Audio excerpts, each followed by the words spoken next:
نور الدین زنگی کی موت نے سلطنت اسلامیہ کو تاریخ کے سب سے بڑے خطرے میں ڈال دیا تھا۔ اس خطرے کا سب سے زیادہ خطرناک پہلو یہ تھا کہ اپنے ہی امیر اور وزیر صلیبیوں کے دست راست اور اسلام کے دشمن ہو گئے تھے۔ مصر کے اندرونی حالات ابھی پوری طرح نہیں سنبھلے تھے۔ صلاح الدین ایوبی مصر سے نہیں نکل سکتے تھے۔ ایسے حالات میں وہ یہی کر سکتے تھے کہ سلطنت اسلامیہ کے دفاع کا ارادہ دل سے نکال دیں اور صرف مصر کے دفاع کو مضبوط رکھیں۔ لیکن میرا یہ دوست ذرا بھر نہ گھبرایا۔ اس ضمن میں میرے ساتھ بات کرتے ہوئے انہوں نے کہا، اگر میں اسلام کی پاسبانی سے دستبردار ہو جاؤں تو روز محشر صلیبیوں کے ساتھ اٹھایا جاؤں گا۔ اسلام کی پاسبانی اور فروغ کو وہ فرمان خداوندی سمجھتے تھے۔ انہوں نے اپنے آپ کو کبھی حاکم یا حکمران نہیں سمجھا۔ مجھے صلاح الدین ایوبی کی نوجوانی بھی یاد ہے جب وہ پوری طرح عیش و عشرت میں ڈوب گئے تھے۔ وہ شراب بھی پیتے اور رقص و سرود کا دل دادا بھی تھے۔ موسیقی اور رقص کی باریکیوں اور گہرائیوں کو سمجھتے اور نسوانی حسن کو دل کھول کر خراج تحسین پیش کرتے اور تعیش کے لیے حسین ترین لڑکی کا انتخاب کرتے تھے۔ کبھی کسی کے وہم و گمان میں بھی نہیں آیا تھا کہ یہ نوجوان چند ہی سال بعد اسلام کا سب سے بڑا علمبردار اور اسلام کے دشمنوں کے لیے برق اور طوفان بن جائے گا۔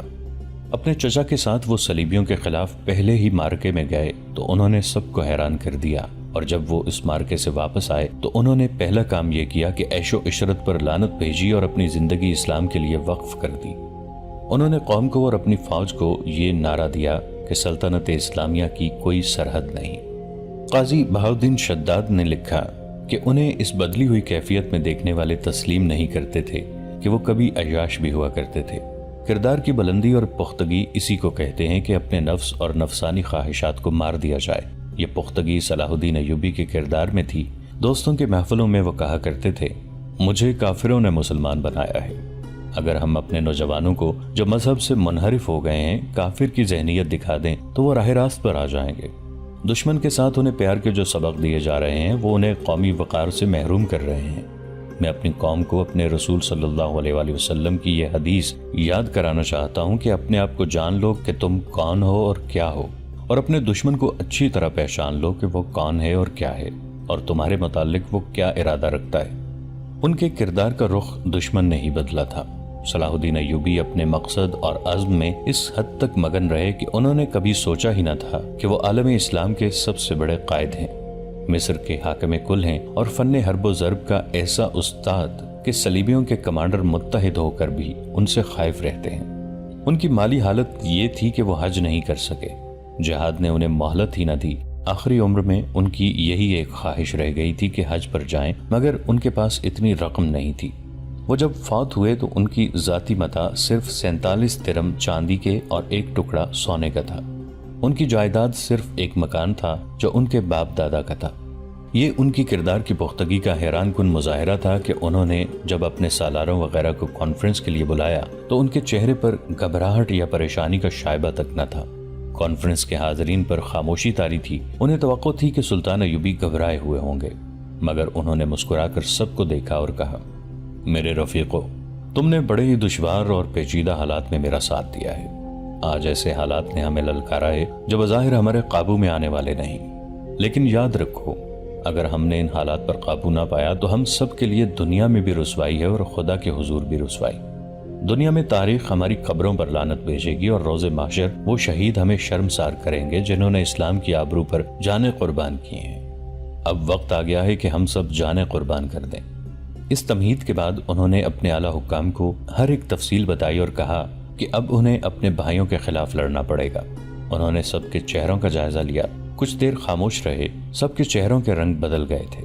انہیں اطمینان ہو گیا کہ یہ حکام ہر صورتحال میں ان کا ساتھ دیں گے۔ انہوں نے کہا، میرا پہلا اقدام یہ ہے کہ میں اپنی خود مختاری کا اعلان کرتا ہوں۔ میں اب مرکزی خلافت کا پابند نہیں رہنا چاہتا، لیکن میں یہ اعلان تم سب کی اجازت کے بغیر نہیں کروں گا۔ مجھے اجازت دینے یا نہ دینے سے پہلے ایک دو پہلوؤں پر غور کرو۔ ایک یہ کہ خلافت عملاً ختم ہو چکی ہے۔ جیسا کہ میں نے تمہیں بتایا کہ خلیفہ 11 سال کا بچہ ہے، اس پر 3-4 امراء نے قبضہ کر رکھا ہے۔ یہ امراء صلیبیوں کے دوست ہیں، لہٰذا آپ کو یہ بات سمجھنے میں دیر نہیں لگنی چاہیے کہ خلافت صلیبیوں کی گود میں چلی گئی ہے۔ اب ہماری ٹکر خلافت کے خلاف ہے۔ اگر تم خود مختار اور آزاد نہیں ہوتے تو تمہیں خلیفہ کے حکم ماننے پڑیں گے، اور یہ حکم سلطنت اسلامیہ کے لیے تباہ کن ہوں گے۔ کیا ان حالات میں یہ اقدام صحیح نہیں ہوگا کہ میں مصر کو خلافت سے آزاد کر دوں اور اس کے بعد تمہارا ہر قدم ایسا آزادانہ ہو جو اسلام کی بقا کے لیے ضروری ہو؟ دوستو، آج کے لیے اتنا ہی۔ اسی کہانی کی اگلی قسط کے ساتھ بہت جلد حاضر ہوں گے۔ نیچے کامنٹ سیکشن میں اپنی رائے کا اظہار ضرور کیجیے گا۔ ہمارے اس چینل کو سبسکرائب کر کے نیچے موجود بیل آئیکن کو بھی ضرور کلک کیجیے گا۔ اگلی ملاقات تک کے لیے ہمارا اور آپ کا اللہ نگہبان۔